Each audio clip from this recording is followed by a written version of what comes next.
Alrighty. So, yes.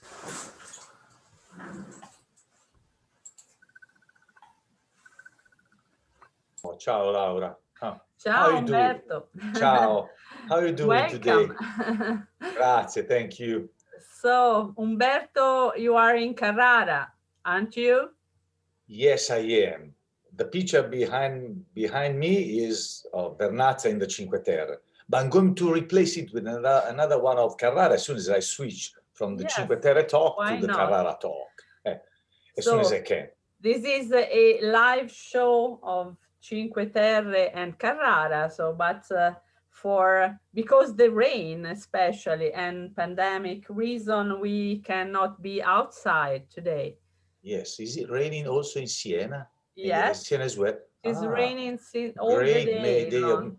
here as well. It's pouring rain since this morning. Yes, I couldn't go out with my bike this unfortunate. morning. I'm desperate. And even Monica, my wife, is desperate because Umberto, it's the whole day long you're hanging around the home and eating on the sofa, on the couch, and turning the video, the television on. I don't want you to see too much. Go bye-bye, go out, and take a ride bye-bye.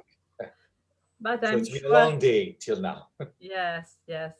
Unfortunately, I mean, we had a wonderful springtime with warm weather last week. So to have rain all the day long is not a nice My mom, Sunday. yes, my mom says the rain of May is good for the peas. So don't complain, Umberto. Yes, yes, you are right. So, We need so even sun and rain. rain should let the cherries grow better and all the other vegetables grow better in the vegetable gardens. We will see. But honestly, well, if we were Yes, not in the pandemic times, we would have complained about such an awful May because we did really have a few days of few sunny days.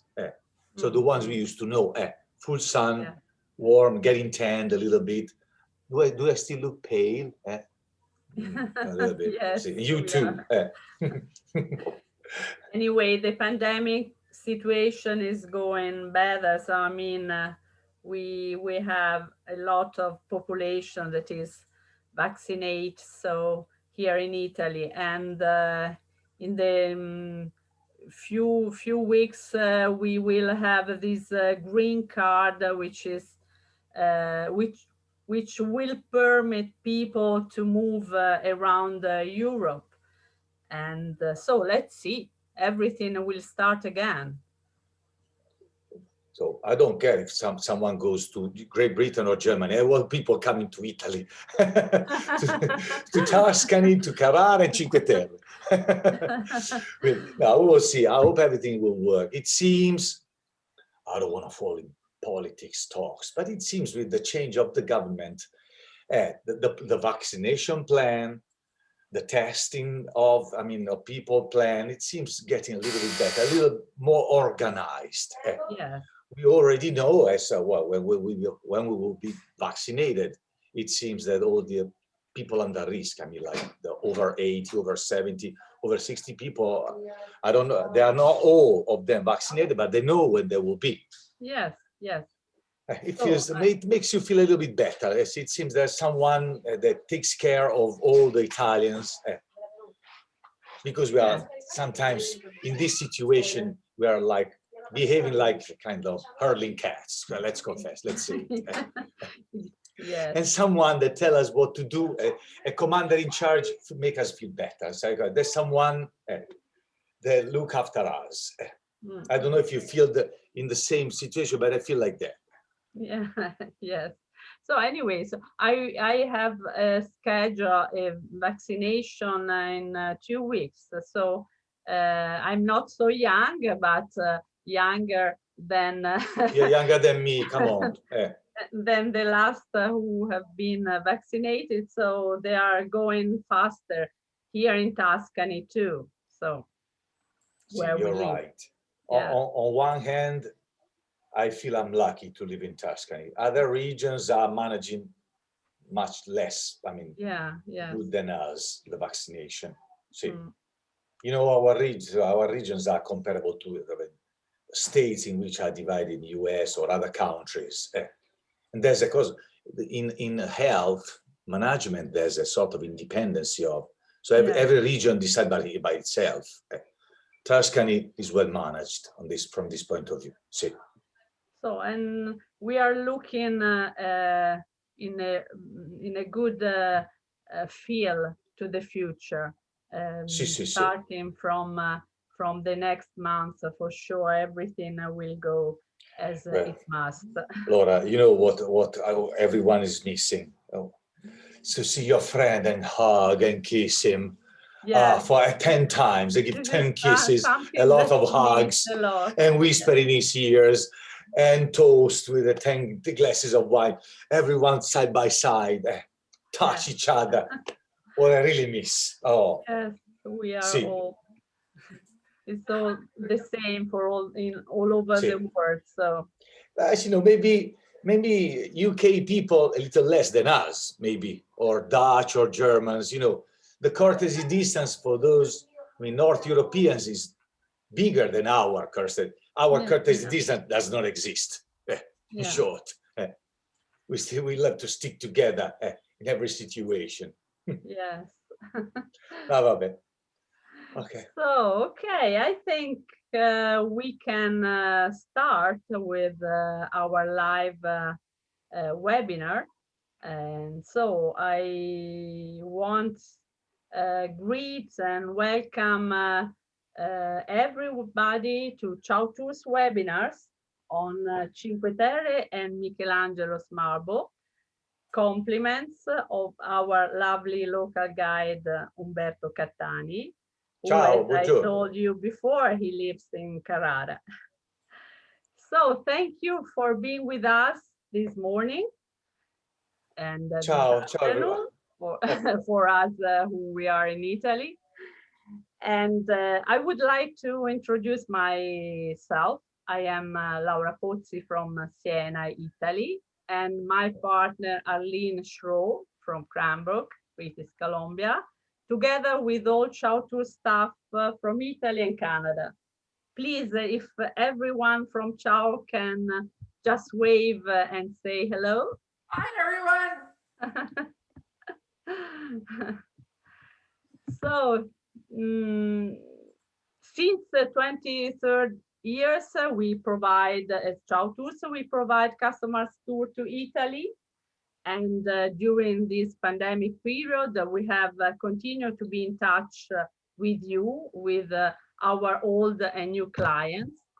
And this is our way to be in contact among you and our guides in Italy, spending entertaining and informative time together. We hope for you is the same. So before to start, I inform you that we have to mute everyone, but we have over 180 people attending to this webinar.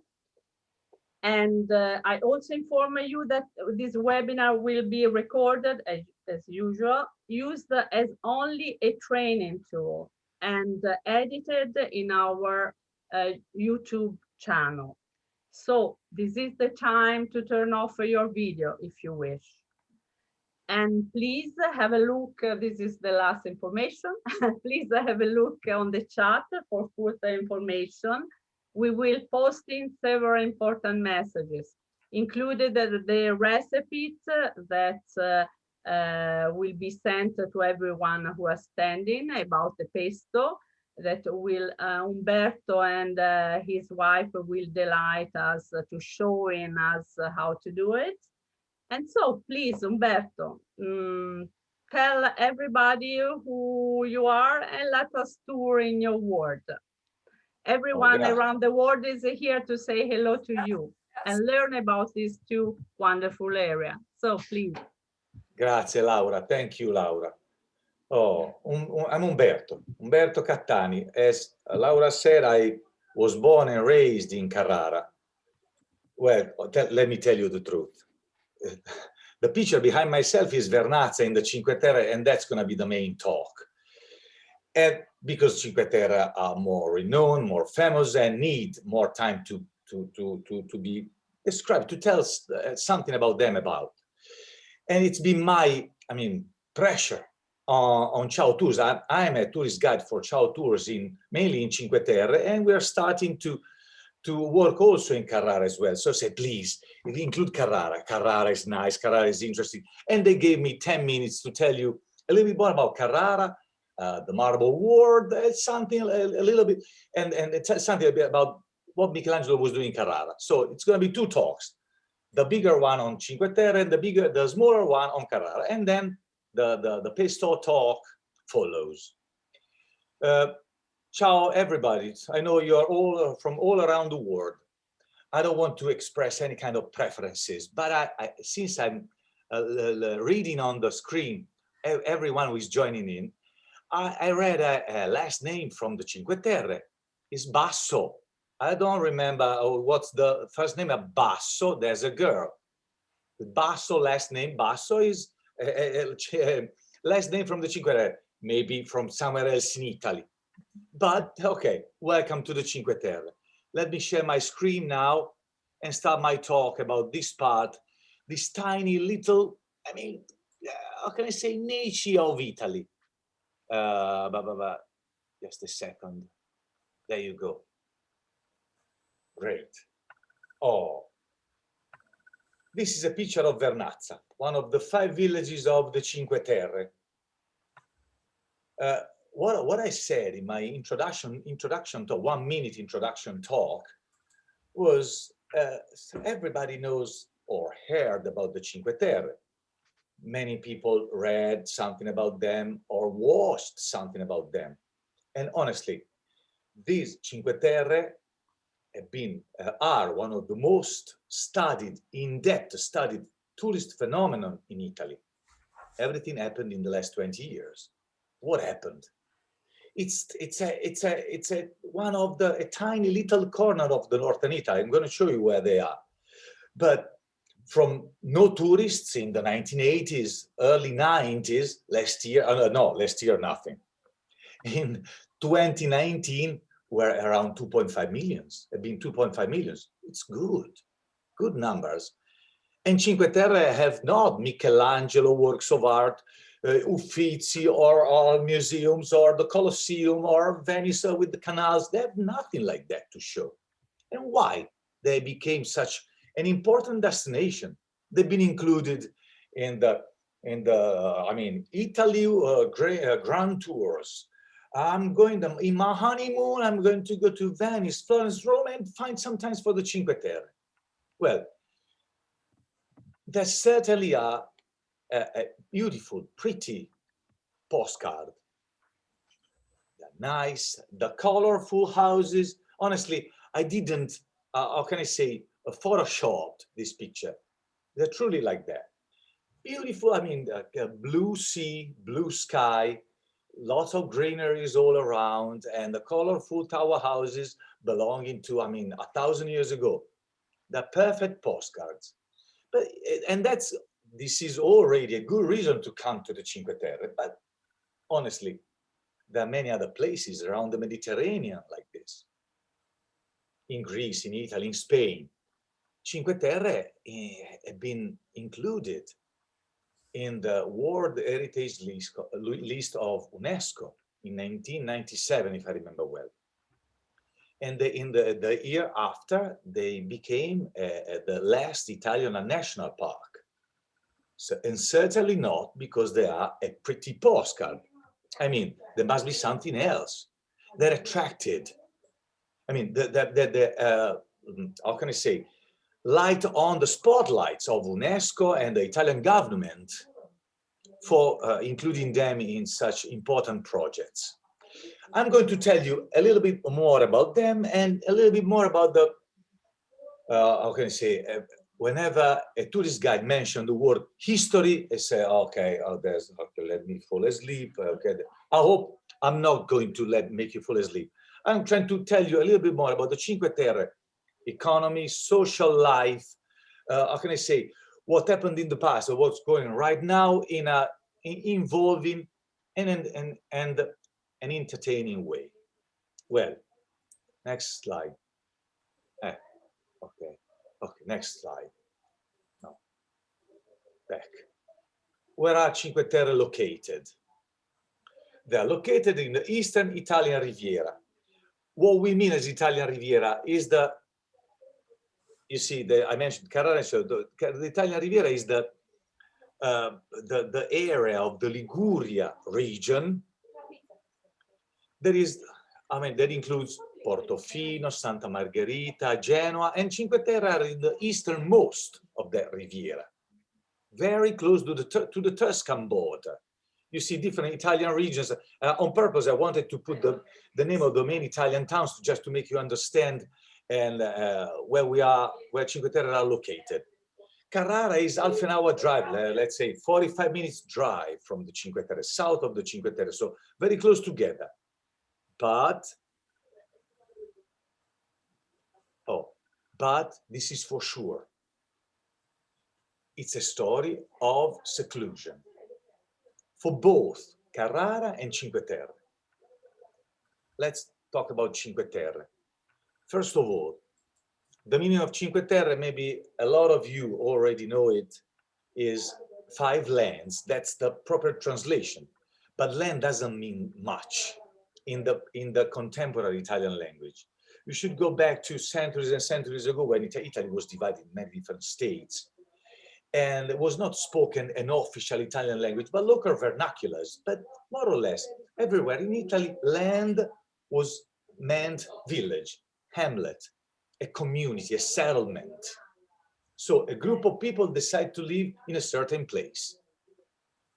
And as you can see in the lower part of the map, you see the Le Cinque Terre and then the names of the 5 tiny villages. Starting from the right-hand side, the first one from the east to west. The first one on the right is Rio Maggiore, and then Manarola, then Corniglia, Vernazza, and Monterosso. 5 villages, 5 lands. To go the map includes also the bigger town inland of the Cinque Terre, is beyond the short mountain range that divides and kept isolated the Cinque Terre for such a long time. So the mountain range that divides Cinque Terre from La Spezia, Big Gulf, and then you see also M. Carrara, there is Marina di Carrara, and then the area of the Marble Mountains. Well, why I said a story of authentic seclusion.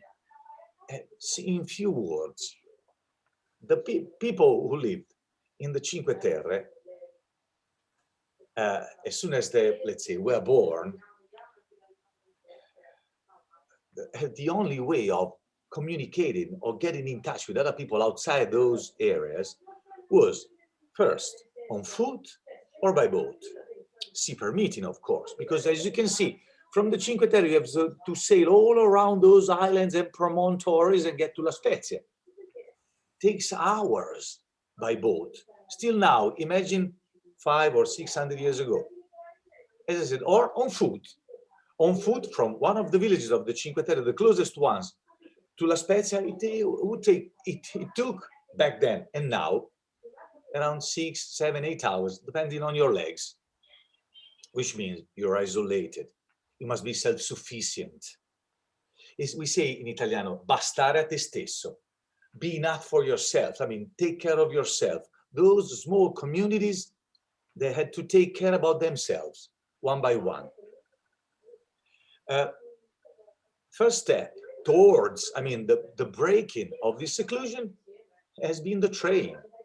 The train means train line 1870s, 1880s. I'm not good with dates, and honestly, they're not very much important. So the train line arrived. The train arrived. I mean, was built. The train line was built through the Cinque Terre. Yes. Sorry, I don't mean to interrupt. I know we're getting a lot of background noise from the kitchen. I know that they're doing a lot of work there, but yes. It seems like we're having a lot of background feed. I know she's trying to create everything. The 2 girls are chatting. They were chatting in the living room. Yeah, exactly. I send my wife, go to the kitchen. This is a traditional Italian family. I'm the boss. Oh. Silence now. Yes, perfect. Thanks, Arlie. So, okay, the train came along in the 1880s, and the train stations were built in 1920s. And what about by car? By car only around the 1970s. 1970s. Before then, no roads for cars.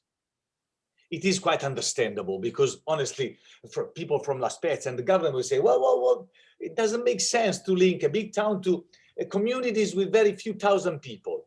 Well, okay, the road was built, but only back then. So it's a true story of seclusion with all the consequences of seclusion. Just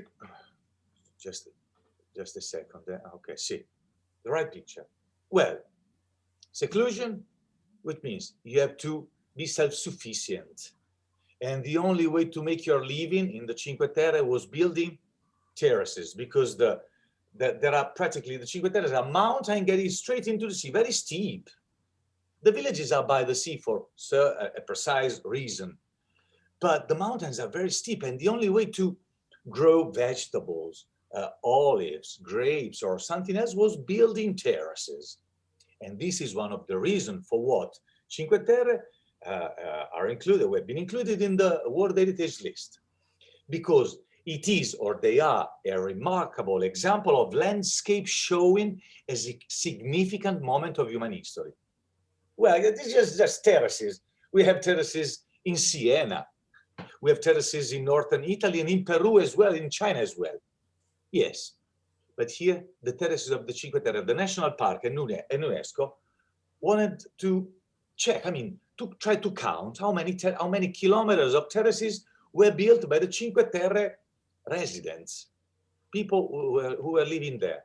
Well, trying to put up a sort of virtual line of the terraces built in the Cinque Terre, and this is what I'm showing you is just a short part of the mountains. Well, the line of the terraces is about 7,000 kilometers long.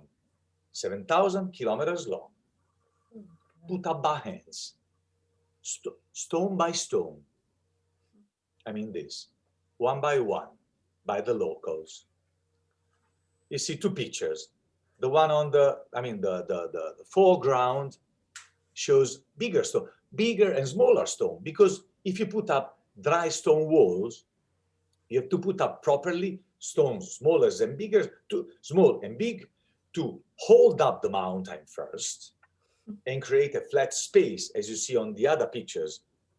On the other picture, flat spaces, flat areas where grow vegetables, or in this case, grapevines or olive trees or fruit trees or whatever, first. So shape the mountain by hands, in short. And the mountain was shaped truly by hand, with hammer and chisel.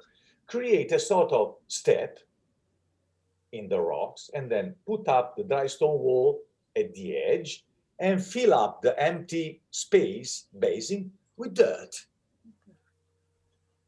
Terrace by terrace, one by one. Well, I don't want to confuse you. The number 504 is just a mark that marks the number of one of the 120 kilometers of footpaths, or paths, spread out all over the Cinque Terre. It's an amazing, unbelievable engineering opera work put up throughout 1,000 years by the locals just to make their living. Water on purpose, the walls must be dry stone walls, because water has to drain among the stones. Because if you seal the spaces between the stones, under the pressure of the water, the stone would collapse. And of course, they keep doing it because of the erosion year after year. And there's only one well-known way to fix the walls that collapse: by hands, putting back the stones one by one, every winter. My friends, if you have time to waste, or if you haven't, if your hobby is, building walls, come to the Cinque Terre in winter time. You're welcome. They're always looking for someone with those kind of skills or goodwill to give a hand, to help the local farmers fixing the walls that collapsed. Well, still talking about the Cinque Terre included in the World Heritage List. There's another reason. It is a remarkable example of one culture's typical use of soil. And you know what is the use we're talking about, especially if it is vulnerable due to the impacts or irreversible changes. These are two pictures taken in the Cinque Terre in 2011, when the mountain, due to, a deluge, due to heavy rains, when the mountains slid down and devastated the villages. These two pictures show you very well how delicate is the balance between Mother Nature and human and people living in the Cinque Terre.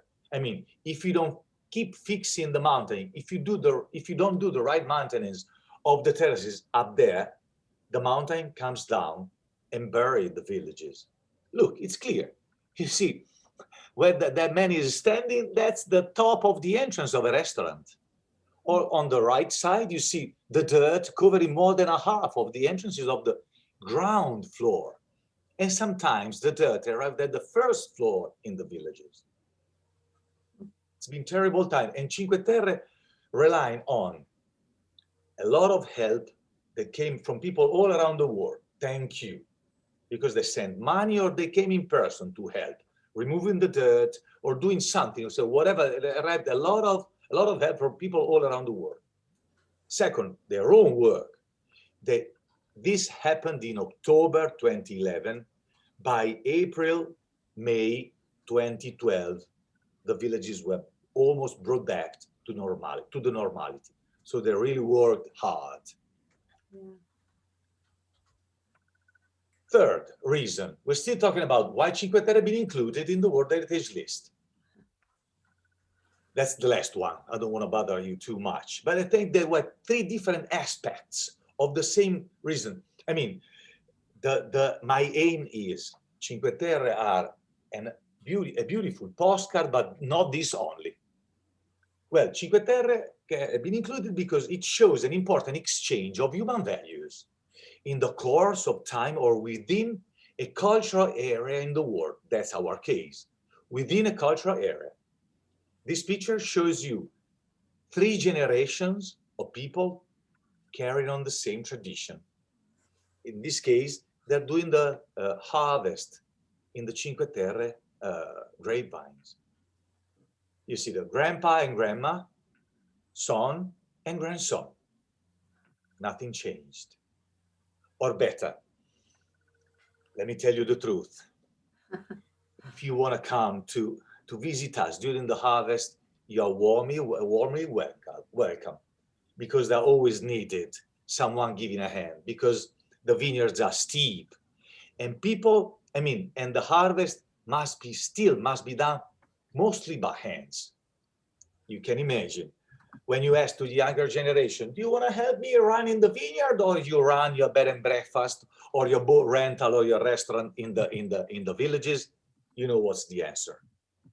But the national park, and that's the second talk, few words, no pictures. The national park aims, first of all, to carry on these traditions. A sustainable development of tourism, supporting all the people that wanted to start up an activity in the villages of the Cinque Terre, especially related to the running of the land. Because the national park in the Cinque Terre is 380 hectares. It's not big, it's the smallest in Italy, or Italy, one of the smallest.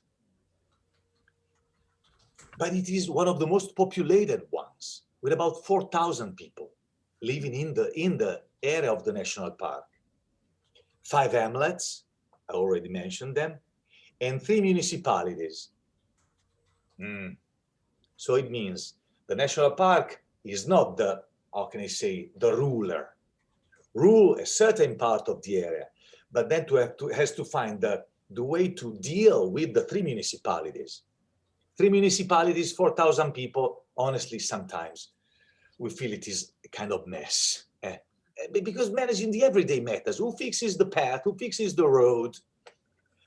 What are the, must be around the information office. Oh, that's the national park. But sometimes it's not easy. I have to say, in the last 6 or 7 years, the local administration, I mean the mayors and the municipalities of the Cinque Terre started to sit around the table and talk, and look forward how they are able to plan tourism and other everyday, I mean, services and matters all together, sharing the same goals. Honestly, let me tell you this. Italians don't bright to be people that, I mean, share the goals and work all together. The team working for us sometimes are mostly individuals, me and me only. In the Cinque Terre, working well in that direction. Little by little, they're arriving at that goal. Anyway, this, and then the park takes care of the land and marine area protected, I mean, marine protected areas of the park for the conservation of biodiversities of flora and fauna in the park area. The park also provides local bus transportation. When you buy a Cinque Terre card, you have full access to the paths, full uses of bus transportation from the bottom up and from all around the villages. You have access, I didn't write it, I forgot it, but you have access to the toilets, to the restrooms for free. This is the greatest conquest of the Cinque Terre card. Well, jokes apart, national park and UNESCO sites. Let's rewind for a while.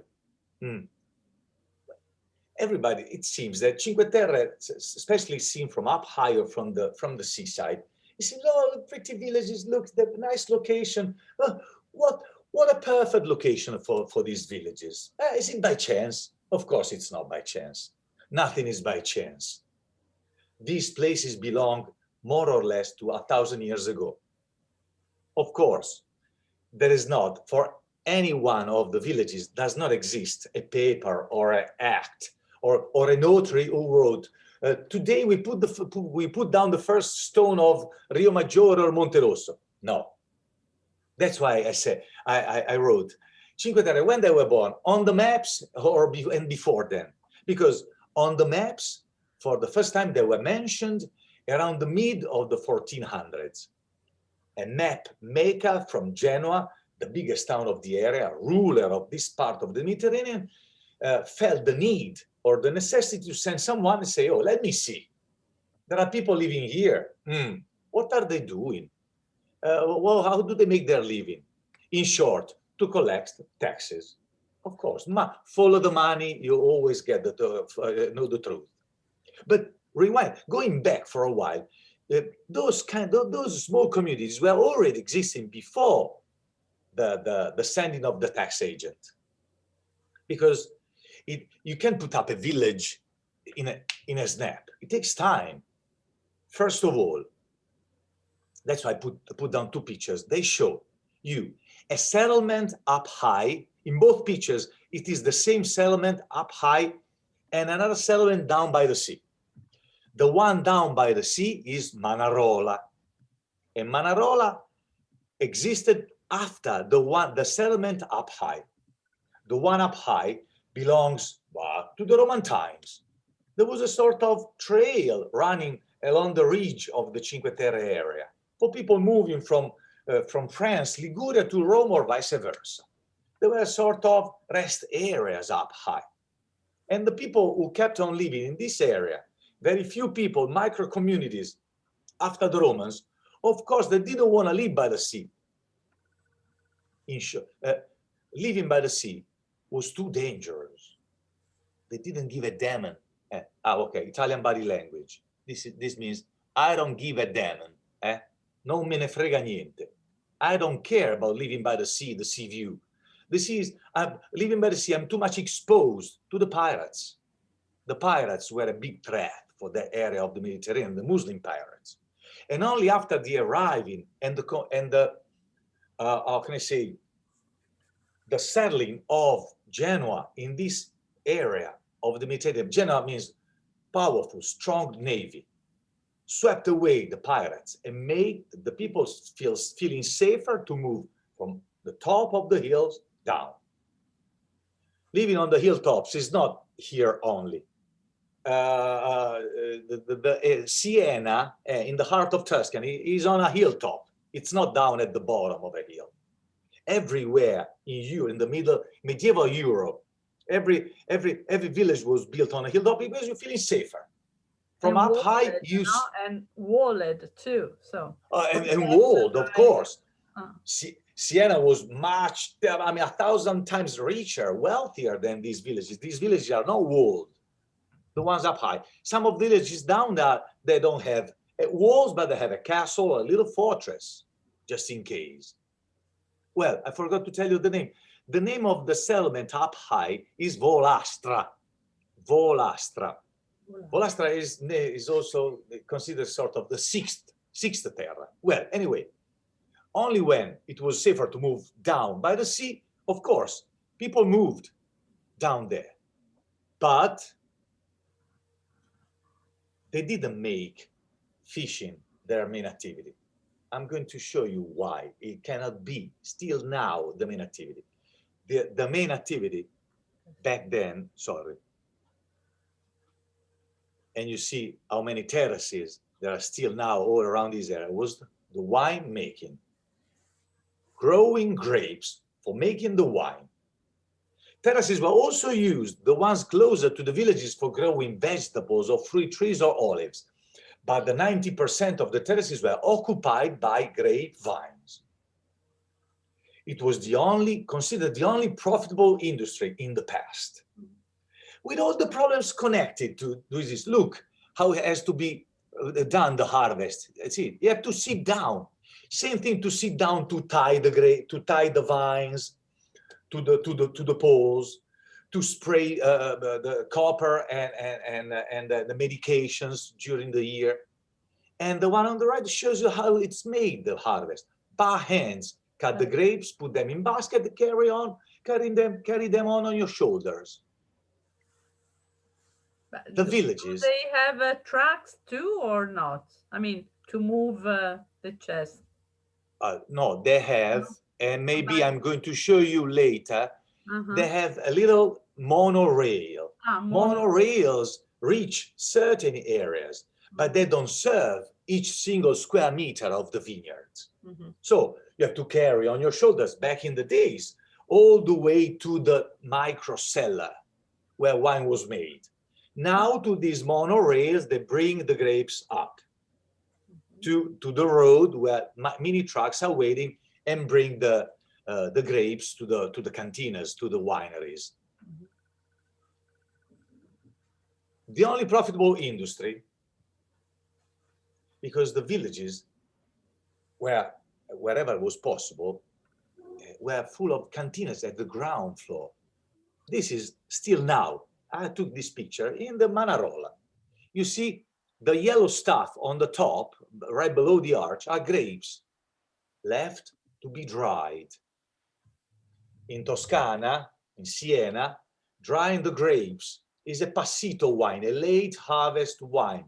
So they dry the grapes and they call it Vinsanto. Vinsanto, here in the Cinque Terre, this passito, so you dry the grapes and then you press them between October and November. It's called Chaquetra. Chaquetra is the local name given by the locals to the sweet wine. So the sweet wine was the good business of the Cinque Terre. And it's easy to understand. Look at this picture. This still shows Manarola. The one on top is Volastra, the vineyards, and Manarola is down below by the sea. First, I mentioned everyone has read on the internet, somewhere else, on guidebooks as well. Cinque Terre, 5 fishing villages. No, I don't want to disappoint you, my friends, but no. No, because look at the picture.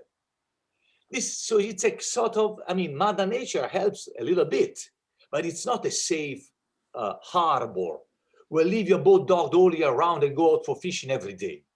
Because there's a breakwater. You see the white stuff. There's a little breakwater, but doesn't protect much. So the boats are exposed. So fishing was one of the side activities to feed your family, but not to put up a business on. Because everyone could fish all around the Riviera. But making this wine, Well, have you thought about it? I mean, the grapes, the vineyards start from the sea level up to 500-600 meters above the sea. And they receive a lot of sun, rocky soil, very hot. At the same time, they receive the sea breeze. So the sea salt deposits on the grapes. And back then, they used to make this kind of sweet wine, sweet/salty, savory wine, very unique flavor. That's why it was very much requested. Now the sweet wine is no longer the only wine production. It's a small production of bottles of wine, maybe 20,000 bottles a year of sweet wine, Cinque Terre, and the rest of bottles of wine are table wine. I'm going to return on this point. Let me follow the talk about nothing is by chance. Well, let me go. I have to go back. Sorry, I forgot a very important point. So nothing is by chance. Nothing is by chance in building the terraces, in the choosing of the industry to carry on the wine making, the sweet wine making. Look, even the setting of the village is not by chance. You see, the village was built on the right side of the mountain and fitting in a valley along which runs a tiny torrent. The front side, I mean, the left side of the mountain was left totally free of houses. It's a land of farmers, and that's the best part of the mountain that receives the sun rays all day long, which means my house could be built in the shade and it's colder in winter, but growing better grapes or vegetables is more important than eating up my house. Simply this. Nothing is by chance.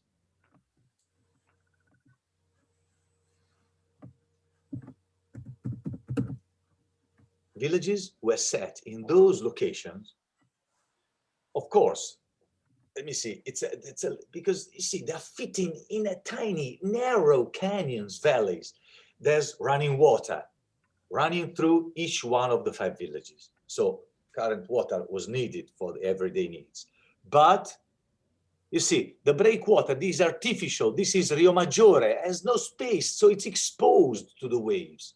And when the sea's wrath gets into the village, these are 2 pictures, one up from an aerial view of Rio Maggiore, the other one is taken from the marina.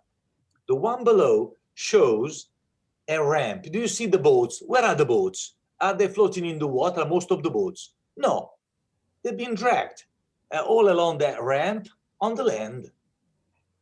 On the land. And the ramp is needed because when the sea is too rough, I can't leave all my boats in the water. I have to drag them back in the village. So fishing, it was not was just a marginal activity.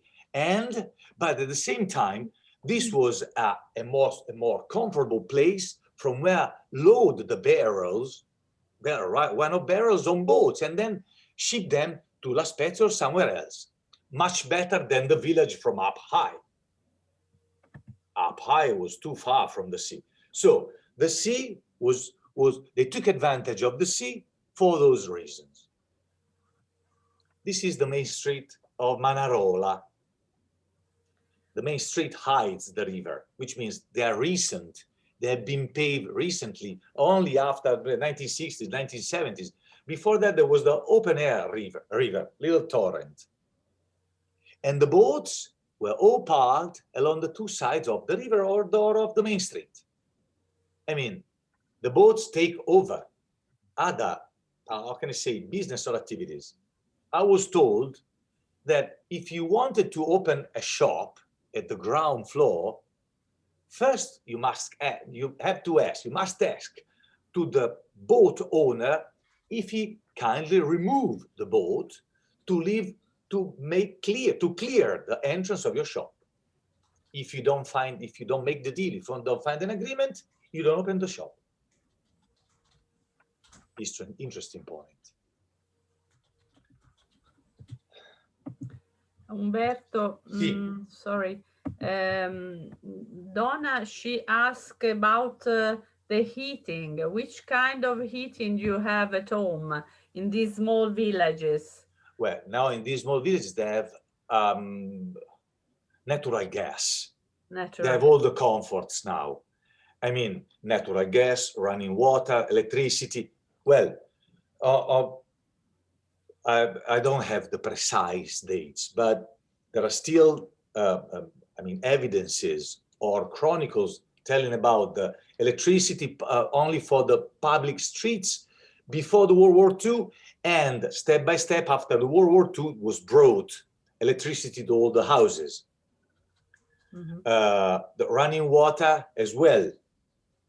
Natural gas, I would say it's later. Before then, they used to have those kind of big tanks with propane gas. Natural gas, I would say 1980s, was brought in each one of the houses. So now they have all the comforts. They have air conditioning as well. So don't worry.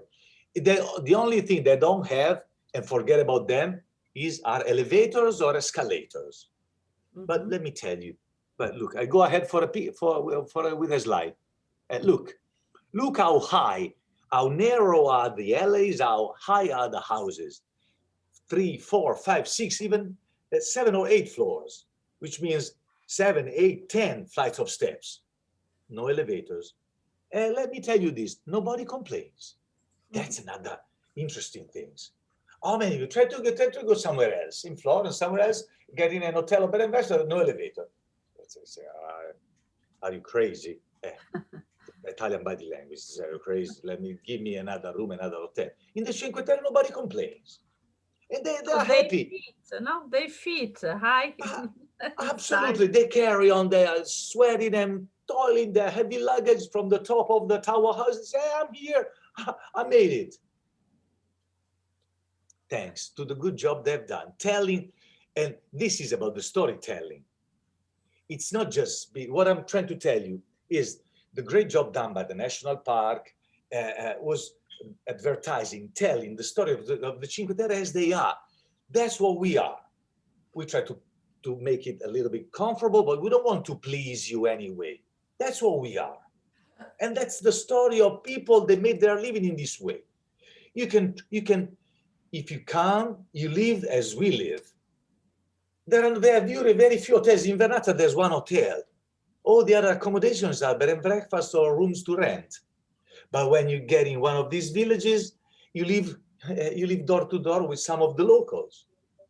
You have breakfast where they have breakfast. You eat where they eat.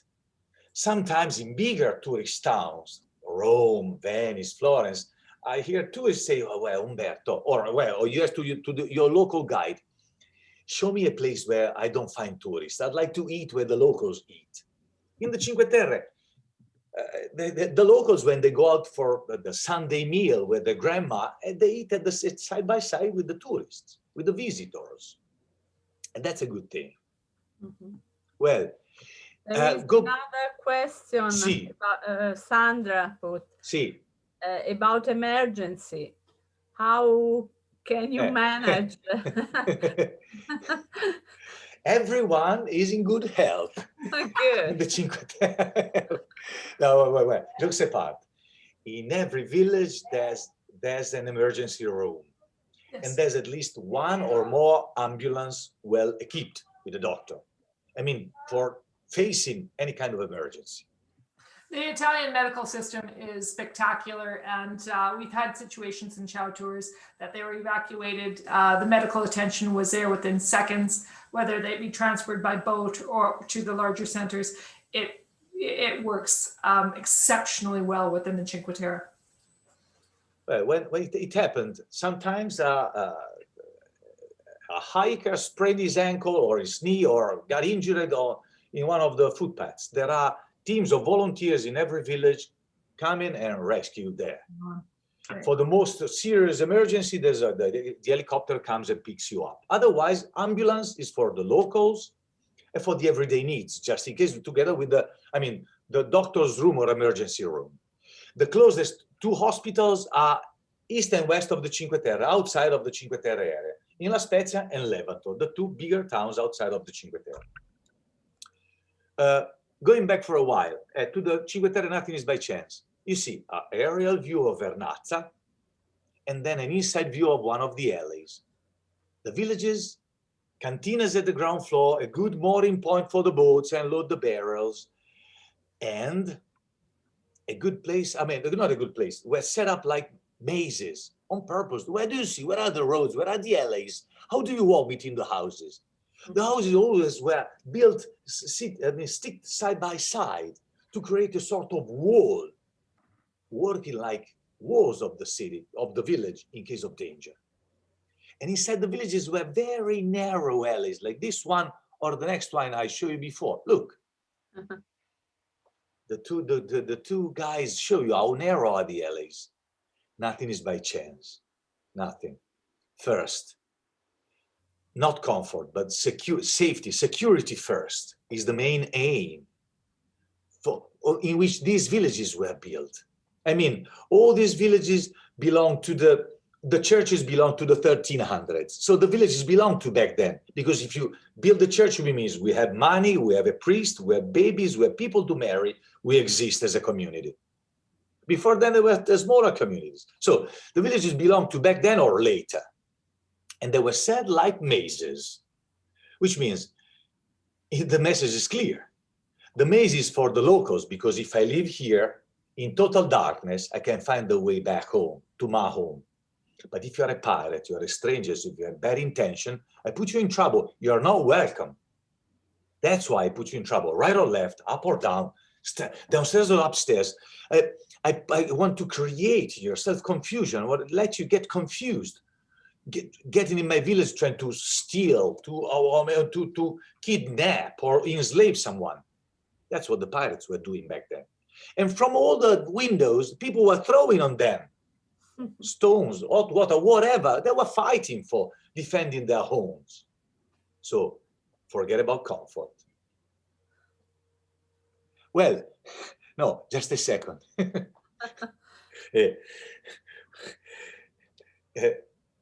Someone asked about, running water or get heat, but maybe the question could be, and what about restrooms? Because restrooms belong to before and after the World War II.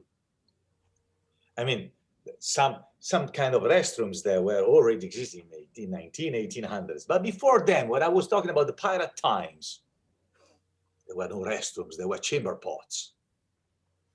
And when they were full, well, if you were, a proper citizen, go downstairs, go to the river, to the torrent, to the river, and throw it down the river.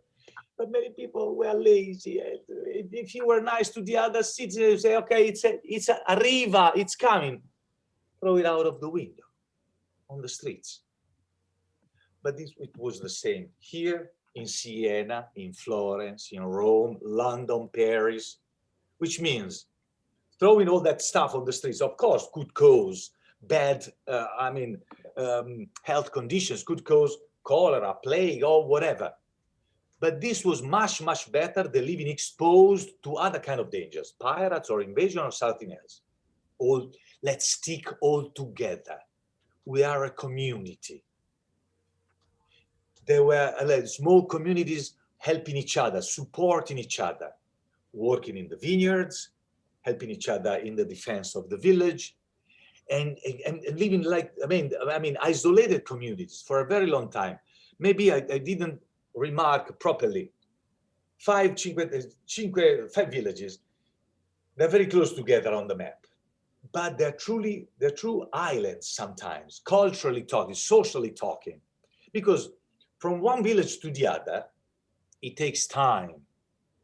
It takes at least 2 hours to get from one to the other village or more, which means you stay home.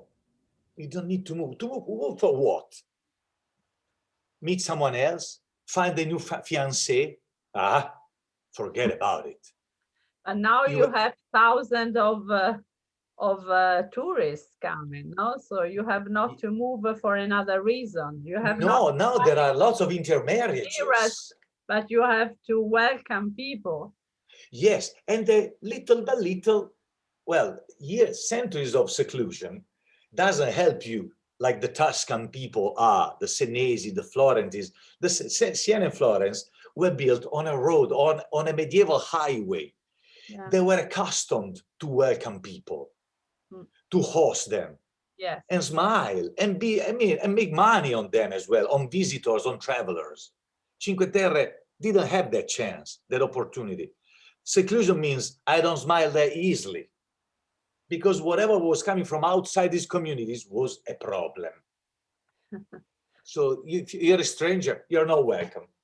So they don't smile that easily. That's what the Ligurians sometimes are identified in Italy. People that, well, are not that open. They don't have that kind of open, easy, open character, temperament to the rest of the world. It takes a little bit more time.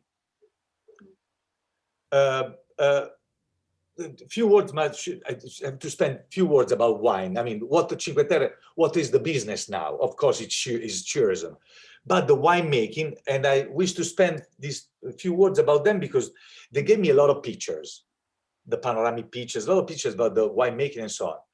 Is the cooperative of winemakers of the Cinque Terre. It was founded in Manarola in 1972. And trust, in 1972, the Cinque Terre were desert. Most of the people left. They were escaping from that demon life. The winemaking survived during the immigration years for the hard work of this small cooperative. Of course, now with the arrival of tourists and everyone say, oh, I want to eat local, I want to drink local. That's a good thing.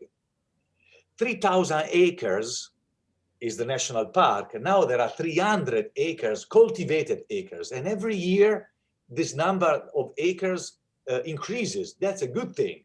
Now there are 29 winemakers. But in the bad years, in the past years, there was only one, thanks to the cooperative of the Cinque Terre that kept this tradition alive. In sweet winemaking, charcuterie, in the table winemaking, because the introduction of the table winemaking was introduced in the years of I mean across 18 and 1900s to increase the production. I mean the quantity of wine produced, and then So, they make some. Sorry. Pardon? Sorry. Sandra asked us if she can find some Ligurian wines in Canada. Oh dear, they do ship overseas. So get on their website. I can give you. I mean, I can send you an email. Or just look for the Manarola Cooperative of Winemakers, Cantina di Manarola. You can find it. Otherwise, I heard, but I don't know if they still have that distributor on the East Coast of the US, in New Jersey, if I remember well. But I can collect more information just in case. But they do ship overseas anyway, no We problem. can provide that information, Ciao Tours. Yes, of There's course. so many things to see and do in this presentation. So table wine, sweet wine, the passito, limoncino. It's not that they're not on the Amalfi Coast only. They makes the limoncino. I mean the lemon liquor by arresting the lemon zest and the spirit. But they patented the name. Limoncello is the one from the Amalfi Coast. They patented, then they have the copyright of that name. So our wine liquor, our lemon liquor cannot be called limoncello, but limoncino. It's a smart way it's the same lemon liquor. And grappa as well, made with the Cinque Terre wine. And what about Carrara's wine? Carrara is included in two smaller wine regions, not as famous as the Chianti wine regions or the Barolo wine regions. We have Colli di Luni Hills white wines. The main wine is Vermentino. The main grapes are Vermentino, while the Cinque Terre wines it's a blend of three types of grapes. I don't want to confuse you. Three types of grapes: Vermentino, Albarola, and Bosco. Carrara's wines are mostly Vermentino white wines, like the Cinque Terre ones. 90% are white wines because of the soil, because of the terroir. And the Candia Hills wines, but not as famous as the Cinque Terre wines. So this is just to suggest you, Umberto, to talk even about Carrara, because we are a little late, and we are all waiting to know how to prepare pesto too. Yes, so. as well. Sorry. Allora, Now, as I said, tourism is now the main business.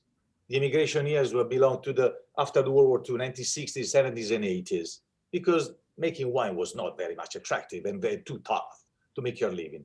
Immigration to the smaller, to the towns closer to that area for working in the industry, in the shipyards, in the industries of those areas. The comeback started in the 1990s. As I said before, 2.5 million in 2019. This year, nobody counted them, but very few. So let's say in 2020, very few ones. You know why? This is not to scare you. In some days, but as well, what's the tourist guides, Ciao Tours, and everyone, the national park try to promote is a more sustainable tourism. The popularity of Cinque Terre in certain days, how can I say, Labor Day in Italy or Easter break, or other days like this, cause this kind of crowd trying to get on a train of the Cinque Terre. So this is what we're trying to work to avoid, to don't have it anymore. For example, smaller groups, alternative itineraries. So don't do don't bring all the people in the same place at the same time. You tourist guides, be more innovative, find new ideas to make Cinque Terre attractive and interesting to the people. So forget about it. Boat tours in many different ways, not necessarily a luxury yacht, but an old boat of the fishermen, eating aboard, making a little pistol class aboard as well, or making a swim or a little snorkeling, hanging around the Cinque Terre coast.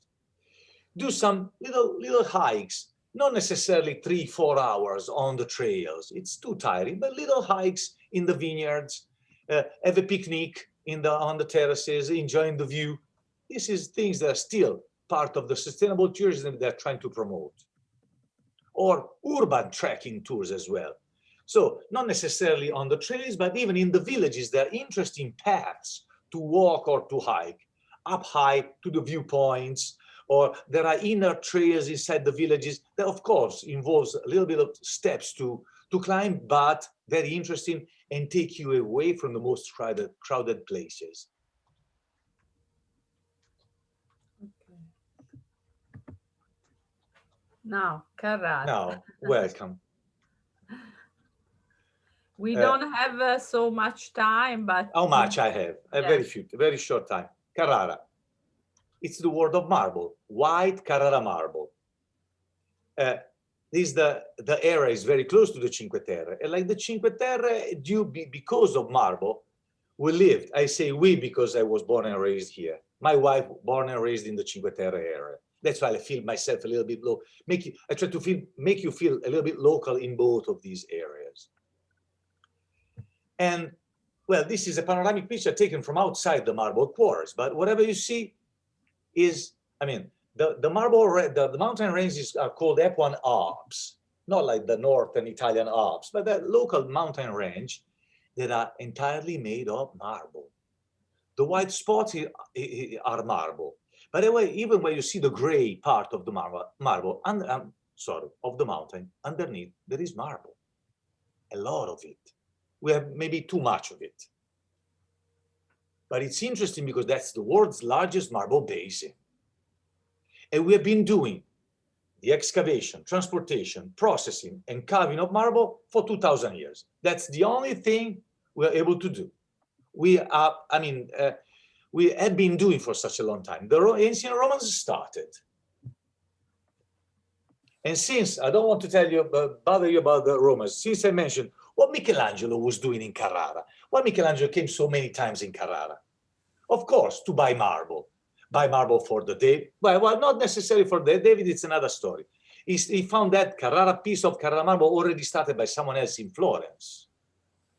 But that's Carrara marble. The marble of the Pietà in Rome, of the Moses, still in Rome. And all his masterpieces were made of a special type of marble. Here you see two tiles of, well, of course, we have many more variety types of Carrara marble, but these are the two, let's say, main ones, let me say. Two main families. Marmo statuario, the statuary marble, the almost pure white. You see the striations are very soft, almost invisible. And the marble venato, the veiny marble. Of course, there are many types of striation or veiny marble, but you see, the main difference is the marble statuario is almost a milky, a warmer white. The marble venato is a, let's say, brighter, a colder white. We are in a deposit of marble blocks. You see two types of marble blocks. The one in the foreground is marmo venato, veiny marble. The one in the background is marmo statuario.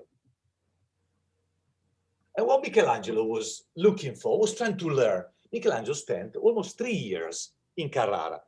I mean, in sort of stages. I come to Carrara for 3 months and then back to Florence. 2 months, back to Florence, back and forth, of course, to buy marble, but mostly for learning more about marble, trying to steal this kind of secrets in selecting, choosing the right marble block for your needs. Michelangelo was a genius. I know you already had a talk about Michelangelo, the David, and so on. I don't want to say other things that you already heard about.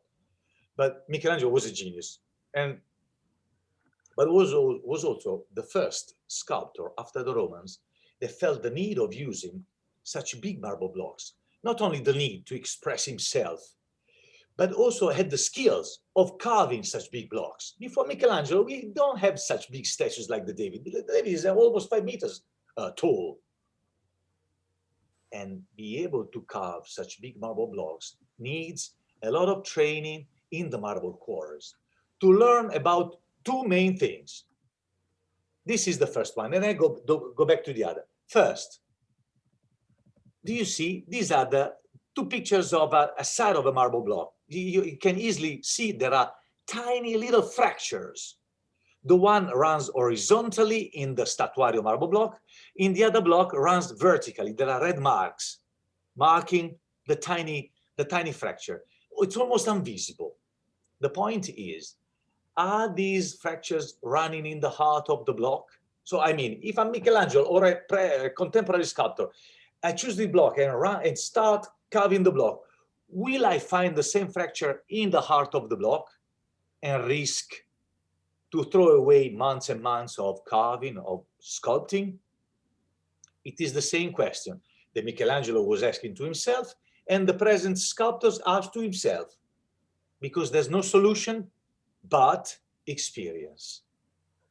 There are no machines, no technology making the X-rays to a marble block and telling you how far runs, how deep runs that fracture. Just your experience. After checking and making mistakes and rechecking other blocks and then say, well, okay, after years and years, maybe I am able to decrease the number of the percentage of risk about fractures. First point. No, sorry, second point. Michelangelo needed to know more about the grain on a marble block. Marble, like the wood, like other natural stones, have its own grain, which means easy and hard way. Which means if I work, cut, carve according to the grain, it's easier. But one of the most famous sentences of Michelangelo was, I already see the figure inside the block. My duty is just remove the material in excess. Try to figure out the stance of the David. Look at the David. There you go. Just give me, the most exposed part of the David is the left arm, the one holding the sling, because he's separated, is detached from the body. Only the marble underneath the armpit supports the whole arm. Michelangelo continued the work started by someone else. We don't know who he was, all right, there are lots of hypotheses, but that's not the point. But looking at the block, he probably said, well, this block has the proper grain for my needs. The grain of the David is this. The grain supports the arm. If the grain was this, the arm would probably fall, attracted by the gravity. That's practical reasons, not just poetry, not just philosophy. Michelangelo, in short, Michelangelo was a good quarryman. Before being such a good genius, sculptor, painter, architect, designer, and poet, was a good quarryman. And he lived a lot of time in the quarries, together with the quarrymen, taking care also about transportation and shipping of marble from the mountain down to the sea. Taking care of the sliding the blocks down the mountain. The same method. Well, we don't do it anymore. We'd say it's a remake. We do it every summer, every 15th of August. The lizzatura, the sliding the block with wooden sleds down the mountain supported by long ropes. That's it. Michelangelo was taking care because he was looking after all the phases of excavation. I know what's my block. Sliding the blocks, transportation with carts and oxen, and shipping to destination. This is another picture of this lizzatura. If you come to Carrara, we can take you to a tour of the marble quarries. We can take you to about 1,000 meters. These are the bridges, the former train bridges of the marble railroad. And we can take you up high in the marble quarries to see what's going on and enjoy an awesome, stunning panorama. On foot, this is a 30 meters high head of the David of Michelangelo depicted on the side of a marble wall. It takes 3 hours to get there, 3 hours hiking, but it's absolutely worth. By bike, or be Michelangelo for 2 hours. Come, you can come in a Carrara workshop, and with the help of a marble artisan, you can try to be Michelangelo, carve your little marble tile and go back home with a little marble work. Interesting. It's part of experience. And now, finally, I know, am I on time? Sì. Ragazze, arrivo, andiamo. I told to my girls, I was ready. Andiamo. I moved to the kitchen with my girls. So we go. We are so curious. Dov'è il telefono? Oddio, è qualcosa.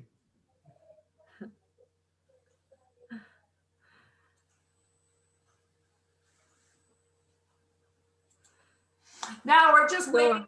Now we're just waiting, Lara. We're going through a transition here because I know Monica has been spending all morning long working and preparing the kitchen for Umberto because he was so proud about this pesto to show us how to make the pesto. So we appreciate everyone's patience while we kind of go through all this transition. Yeah, he moves to his kitchen. So let's see. Provato. Wait a second.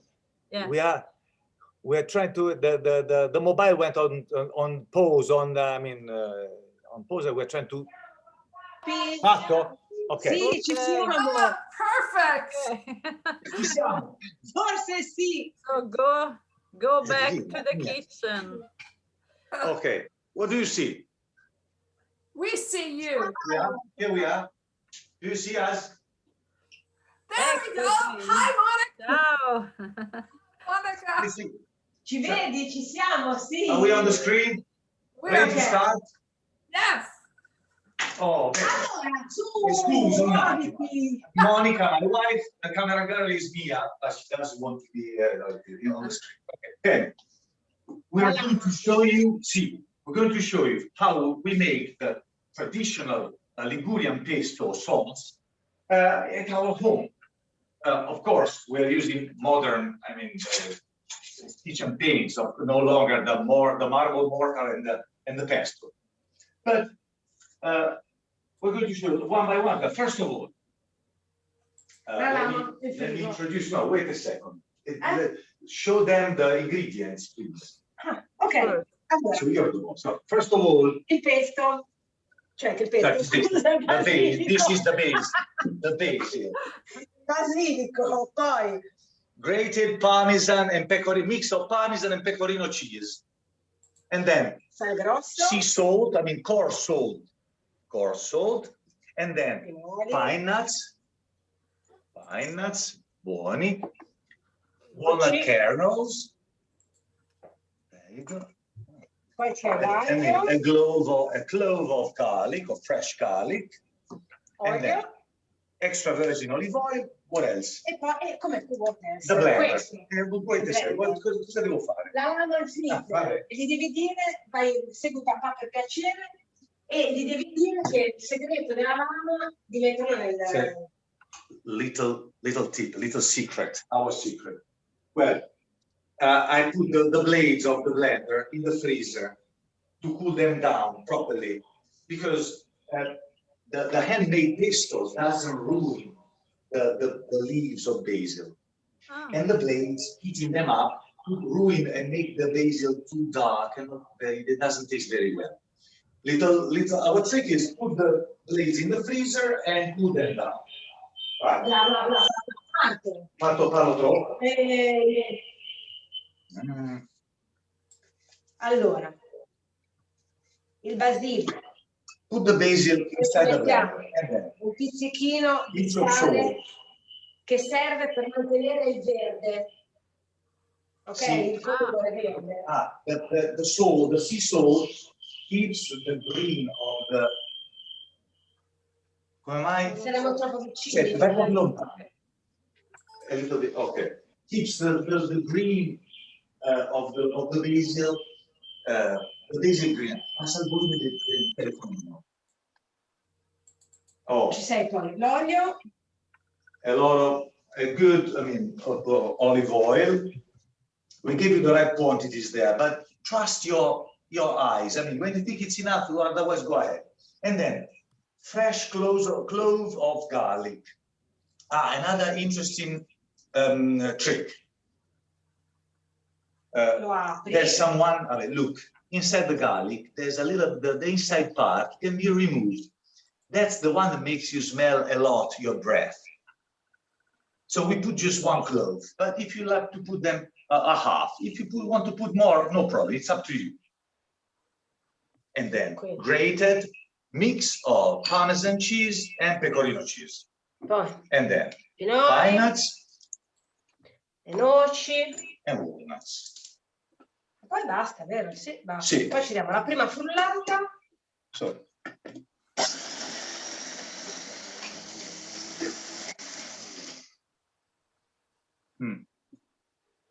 And then add more. Basilico. It depends. The bigger is your blender, the more basil you can put in.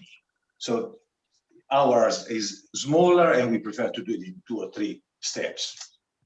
Ok. Poi. Oh. Pinoli. Devi stappare il vino. Devo stappare il vino, Non si può, Lei ti deve venire dietro? No, guarda. Ok. And then keep.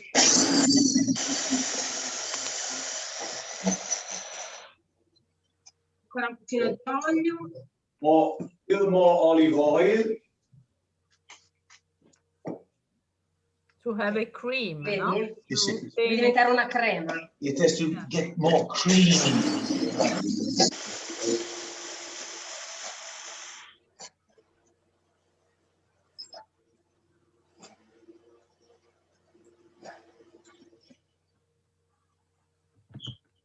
Aspetta, dov'è? Ce l'ho qua.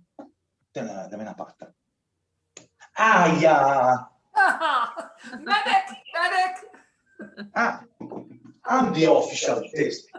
No, non adesso. Aspetta.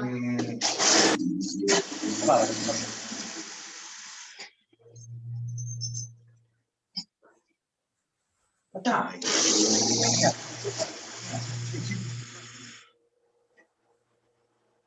This is as live as we can get. Yeah. Direct. It's ready now. This is the Italian way. We're literally doing it to make sure that Umberto, but Monica, from where is she? Monica, tell them where are you from? Io da dove vengo? Sì, da dove vieni? La Spezia. La Spezia is the town right inland of the Cinque Terre. Yes, exactly. So she's an authentic Ligurian. She must know how to do it. There'll be more. They fatto vedere come. So she said,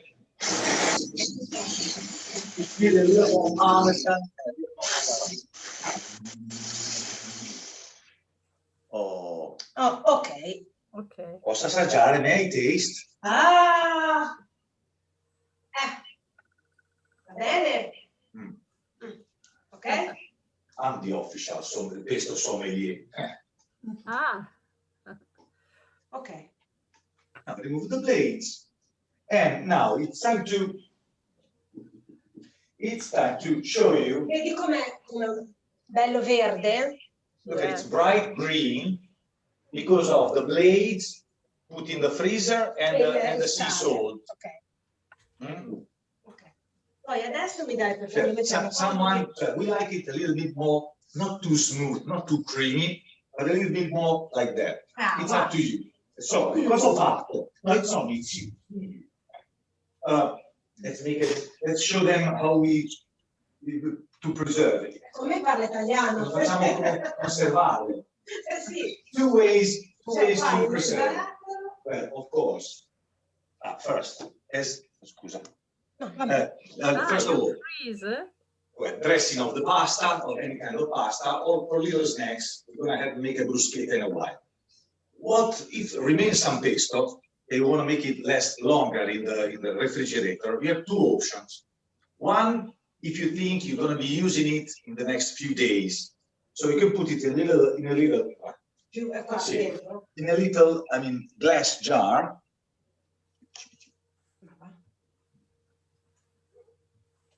Like this, and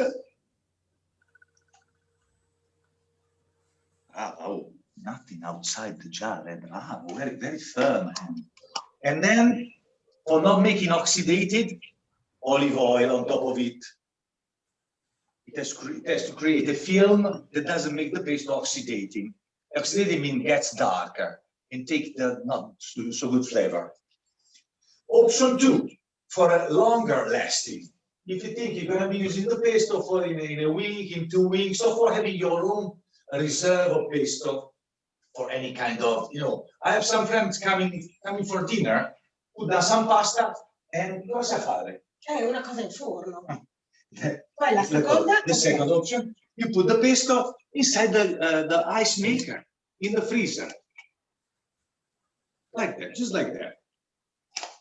Sono praticamente monodosi. Yes. 1 cube maybe is for the dressing for no, 2 cubi. Two cubes. 2 cubes for 1 person. Basta ancora. Sì, no. Poi dobbiamo fare le bruschettine. Vieni, mettiti Oh, it's snack time, my friends. It's 8:15. Aperitivo, let's have a glass of wine and a little snack. So a bruschetta, we toasted some bread in the just something to make a bruschetta, make it crunchy and soft. And then the fastest and prettiest snack. So green pesto, buoni. Monica chopped some cherry tomatoes, dress them with a pinch of salt, olive oil, and what is this? Basilico. And some basil leaves, chopped basil leaves, and then olio, sale.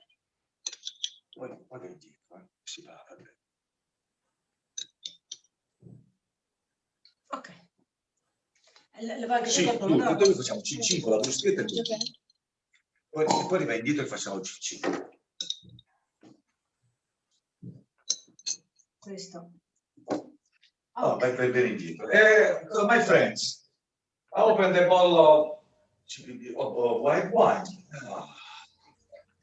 I worked a lot to be Sunday, but I hope you enjoyed my talk and Monica's, pesto making demonstration. Salute. I hope to see you again here in Italy. Va bene? Thank you, Umberto. Thank you so much for doing this. Monica, thank you very much. And I think we all want to eat some of that right now. It's fantastic. During this hard times with the COVID, we can't wait to start traveling again. Ciao Tours, of course, will always be here. We have huge longevity. And we're always here we've always done the individual clients. We've never done the large groups, eh, Laura? So anyhow, we wanted to say goodbye to you.